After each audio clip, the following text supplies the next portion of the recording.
गजब दिन भई गे वो रानी मोर तोर संग मिले ना सपना हो गे। बेकट दिन भई गे गा राजा मोर तोर संग मिले ना सपना हो गे। गजब दिन भई गे वो रानी मोर तोर संग मिले ना सपना हो गे।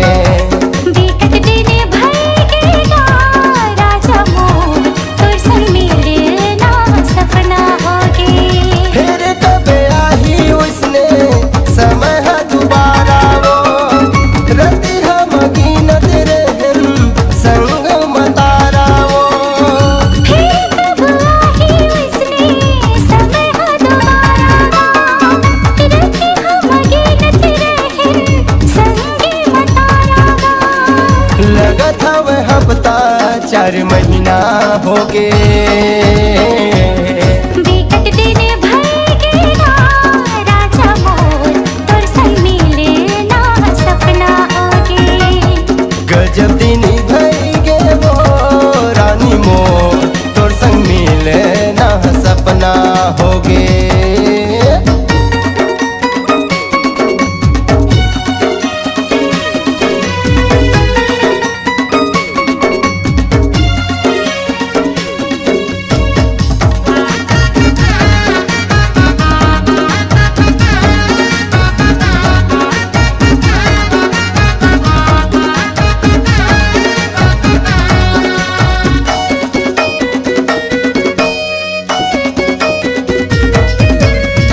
कबले देखो रस्ता मिले बर तोर संगवो आधे तोर सुरता रानी मर नहीं है मनवो। कर ले अगोरा राजा हो ही जल्दी बेड़ा माया माया बांट लेबो दोनों जन संग मागा।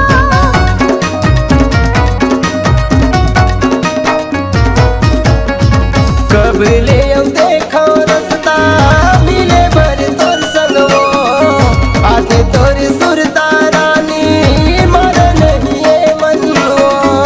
कर ले अगोरा राजा हो ही जल्दी बेड़ा माया माया बांट लेबो दोनों जन संग मागा। तोरे बिना अब तो मोला काहे नहीं सुहावे वो।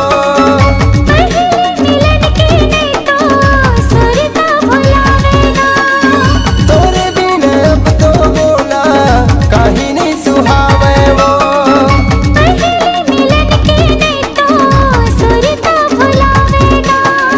बिने मिले घुट घुटे के वो जीना हो गे। बेकट दिन भई गे गा राजा मोर तोर संग मिले ना सपना हो गे। गजब दिन भई गे वो रानी मोर तोर संग मिले ना सपना हो गे।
4 महीना हो गे